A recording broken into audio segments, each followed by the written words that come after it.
National Assembly receives medium-term expenditure framework from President Buhari.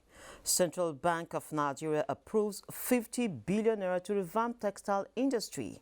Vice President Yemi Osinbajo trusts government's resolve to boost local and foreign investment in the country as oil prices jump to $43 on prospects of 2 trillion naira stimulus package. This is Business Express and we're reaching you from Abuja, Nigeria's capital. And I am Leakatun Babatunde.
President Muhammadu Buhari on Tuesday submitted the 2021 to 2023 Medium-Term Expenditure Framework and Fiscal Strategy paper to the Senate for consideration and approval.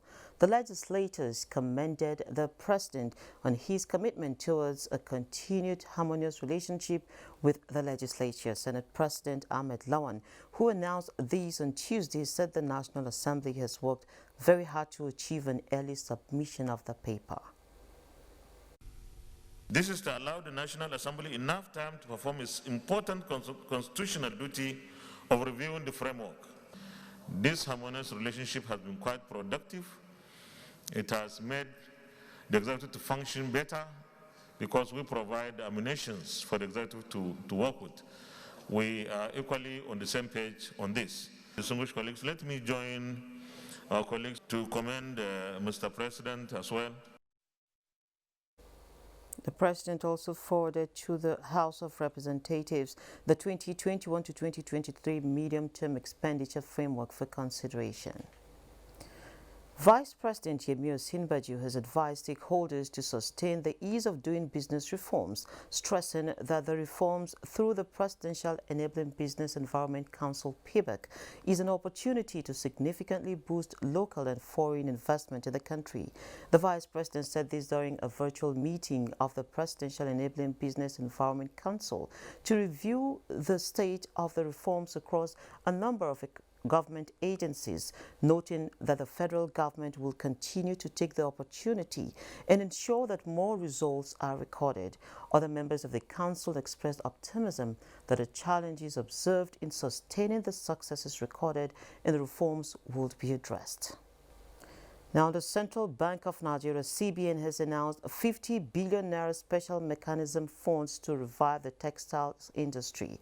The funds, to be administered by the Bank of Industry at 4.5% interest rate, will use any of the CBN-approved non-interest financing instruments for refinancing of projects, long-term financing for acquisition of plant and machinery, and working capital for the beneficiaries. CBN's Director of Financial Policy and Regulation Department, Kelvin Amugo, in a statement, said the funds will be used to resuscitate the ailing textile sector, restructure facilities, and provide further facilities for textile firms with genuine need for intervention. Now, still from the Apex Bank, a total exposure of banks to the economy increased by 3.3 trillion naira at the end of June compared to May 2020. The CBN says specifically banks' credit portfolio stood at 15.56 trillion naira by May, but swelled by 21.5% to 18.9 trillion naira last month. Manufacturing, information and communication, general commerce, agriculture and consumer credit ranked among the economic segment that benefited most from the credit. Now, thank you for staying with us on Business Express. We will be going on a short break and the program returns after a moment.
Today on the program, we will be discussing non-interest financing as COVID-19 still affects economies.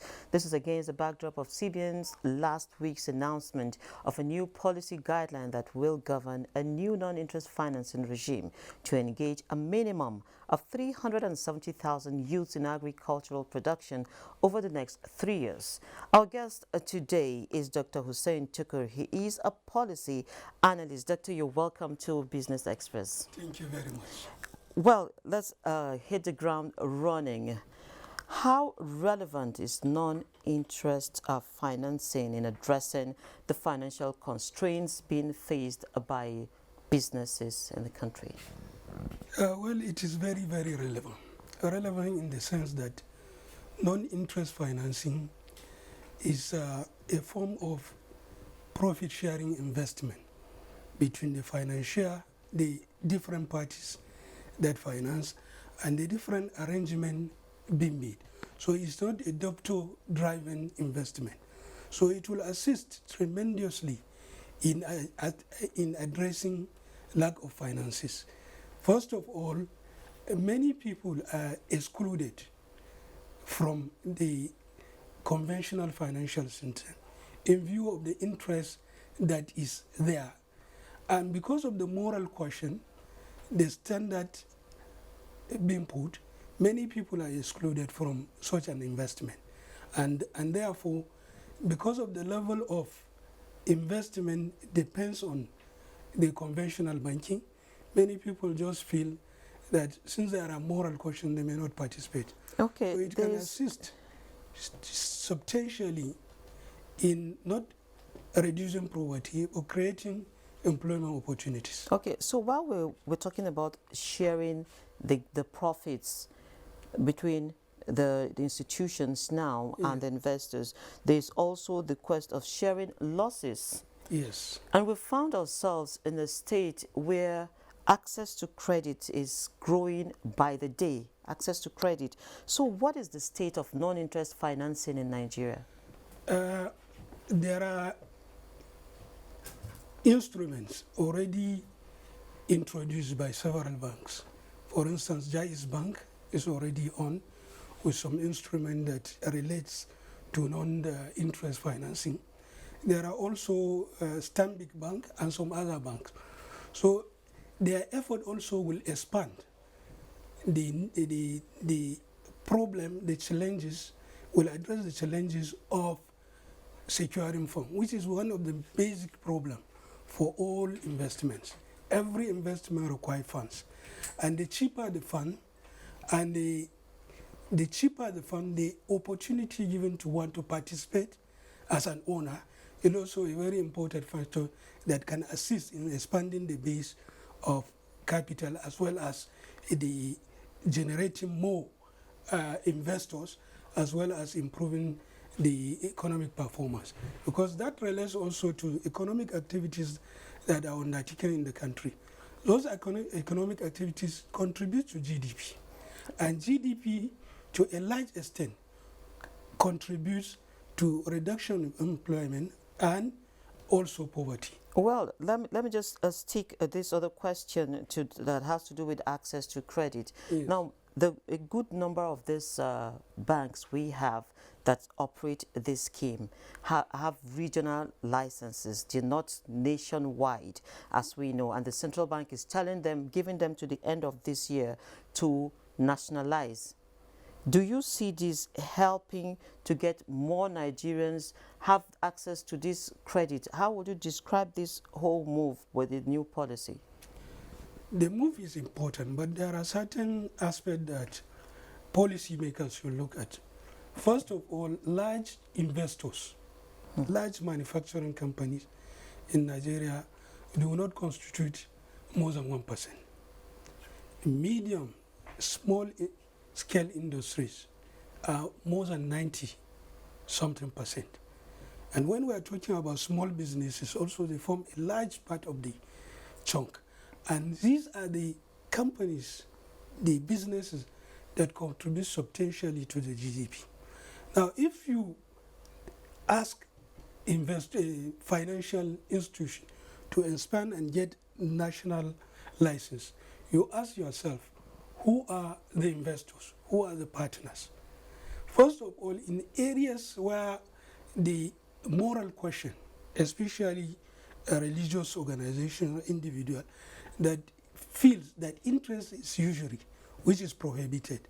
Once you develop that and expand it to cover the large chunk of small and medium scale enterprises, it means that you have given more opportunity to those who are already excluded, and that will give the financial institution the ability to develop instruments that will cover those aspects and also entice many people to come in and join them in profit loss sharing agreement businesses. So now, still talking about this this new policy, and of course, they're looking at the whole how it's going to work before the end of the year. Do you see that these banks, these financial institutions, do you see them actually considering coronavirus now and low oil prices? Do you see them meeting the capital requirement? And first of all, let me make this observation that our banks so far have not shown any substantial interest in bringing instrument that covers the aspect of coronavirus so far. It has been government-driven effort to cushion the effort and to provide soft loan for many people. We have not seen that from the bank. Now, with this challenge to the banks to introduce instrument and to upgrade their coverage means that it's a Herculean task. But if I would sort of want to find out from you, if you said that we're not seeing the banks do much, at least we've seen the central bank persuade the banks to restructure loans, Yes. for instance, to grant moratoriums, for instance. Aren't these some efforts? This is an effort driven by the central bank. What we should expect is that we are in a terrible situation occasioned by the pandemic. So it is a national matter. So businesses should respond. Financial institutions should respond without a prompting from the central bank. The prompting from the central bank is very encouraging. It means that it is sending a moral question to the bank to think that they are also stakeholders in what happens in the economy, and therefore at the end of the day they will have a bearing in it. And therefore, if they do that based on the prompting of the central bank, it may be limited. But if they do it on their own volition, with the understand the various instruments they have, the various loan they have, the yielding loan and the non-yielding loan, they could be able to facilitate so many activities in the economy, which eventually will bring will naturally, within a very shortest time, create economic recovery. Now, when it comes to issues of funds and injecting funds into the small businesses, we've had the recurring decimal of people taking this money and actually thinking it's free money. So they feel no obligation at all to pay. And then you now have the banks, just like how we had it in some states on the Anchor Borrower scheme, that we had the state governors having to stake out and stand out for this set of people who believed that the money was free, was their share of the national cake. So what are the checks and balances on ground to ensure that there's not abuse of this scheme? First of all, for every loan, there must be security and there must be guarantors. And these loans are small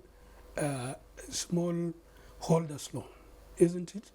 And that these people must have cooperative society. They must have local government. Sometimes they take stake and create policies in which people have to subscribe to those loans. So this should form the guarantees, rather than to give an individual loan who is first of all is not interested in the loan, but is persuaded to get the loan, not knowing fully where to invest, how to operate. These are some of the issues that arise, especially when there is substantial loan to be addressed. State competes, people compete to get the loan. But at the end of the day, how do you use the loan? So there must be guaranteed from the locality, from the cooperative society, sometimes from the local government or even the government. Because collateral, we know, for small investors cannot stand because they don't have collateral. So if it's to sustain, you need guarantee. And this is what some banks do. Some banks, for instance, that are interested in non-interest free loan, provide guarantors. Guarantors may be standing people that are recognized in the society and that their integrity matters. And therefore, they insure the loan and insist on the repayment for those who collect the loan. Okay, so what role should states and local government plays for the success of this initiative? And how do you see non-interest financing post-COVID-19? First of all, state government and local government have a very important role to play in so many respects. First of all, in mobilizing the people to understand the need to invest and where to invest. Sometimes people just invest without information necessary for them to succeed eventually, which means if you don't have the necessary information that will guarantee you to understand the investment and how to go about it, that is lacking in most businesses in Nigeria. Of course. The state government should be involved fully. We have ministries of commerce and industries. This is one of their businesses, to enlighten people about the different loans that exist from commercial bank, from development finance institution and so forth, and to understand their implication as well as the benefit they will accrue from that. That's one. They should also be involved in facilitating such loan by not only examining and evaluating those who are due for the loan, whether they can guarantee such loan or not. And the cooperative society also should be involved. The chambers of commerce and trade should also be involved. Trade associations, professional associations should be involved. Okay. When this is guaranteed, you will find that loans may not be failing. And the failure of loan may be substantially low in future, especially with the COVID-19, with the post-COVID-19. Okay, thank you very much. Yeah. Thank you, Dr. Hussein, and we hope we're going to have you come some other time to talk on these issues. Thank you. Okay, now resumption in air travel is expected to begin in Africa from August, but countries on the continent and investors will likely have to look for funds for airline companies to compensate the $8 billion lost due to COVID-19. We have this report from Sam Kalisa from Rwanda. The pandemic hit African countries from the first term of this year of 2020. Different economies in Africa were seriously affected. Airline companies on the continent were affected much worse than other airlines on other continents, since over 3 million people lost their jobs from such companies, whereas $8.1 billion interest was lost due to the closure of airspace as a measure to prevent the spread of coronavirus, though more than 420,000 people still contracted the virus in Africa and more than 10,000 died. People who normally travel to different countries for different purposes say the closure of airspace halted their activities and negatively affected their businesses. Our stock reduced very much. At first, we would order goods and they could be delivered very quickly, but now ordering goods from abroad takes a lot of time.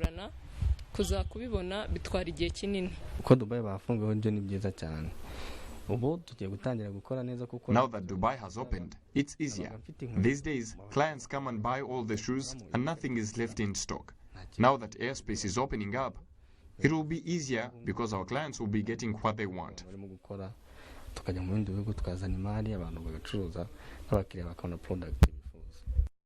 The African Airlines Association has announced a loss of $55 billion due to halted passenger flights and the closure of different airline-related activities like tourism.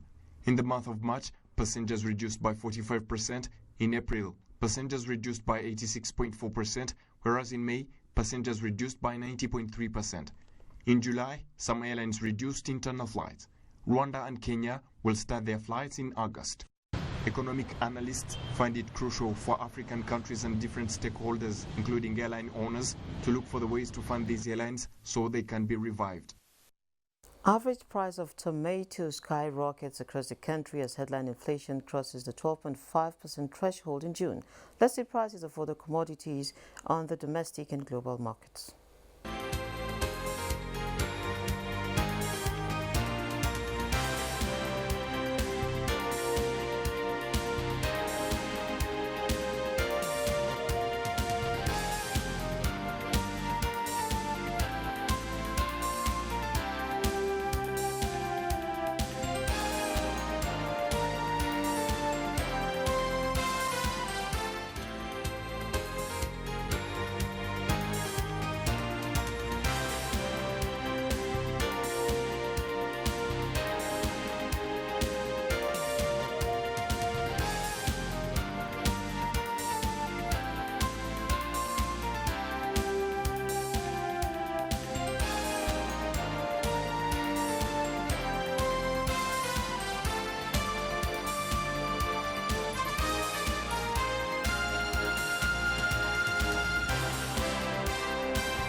Trading in Nigerian stock market closed flat on Wednesday. The market capitalization stood at 12.61 trillion naira, 402.6 million shares exchanged hands.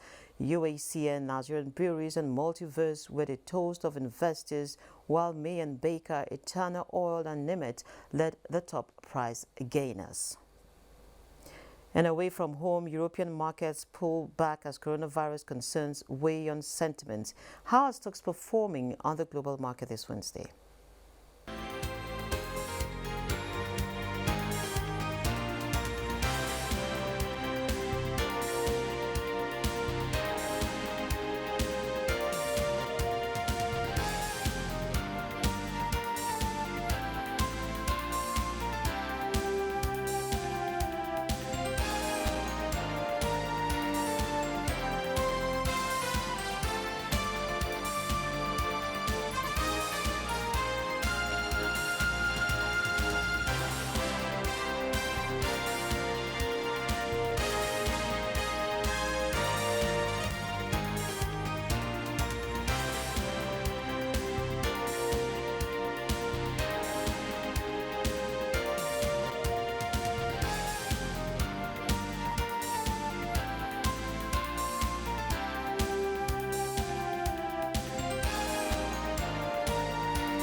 Before we go a look at the currency market, where the naira dropped to 472 to the dollar at the parallel market.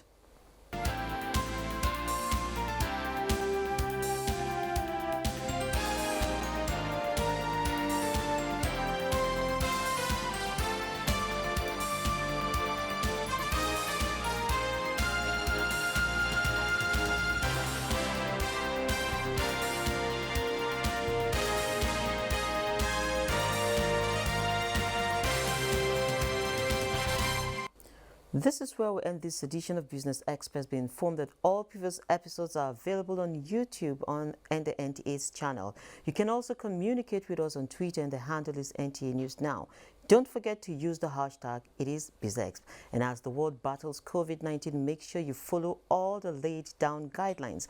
Business Express returns Thursday at 9:30 a.m. on the network service of the NTA. I am Leah Katung Babatunde.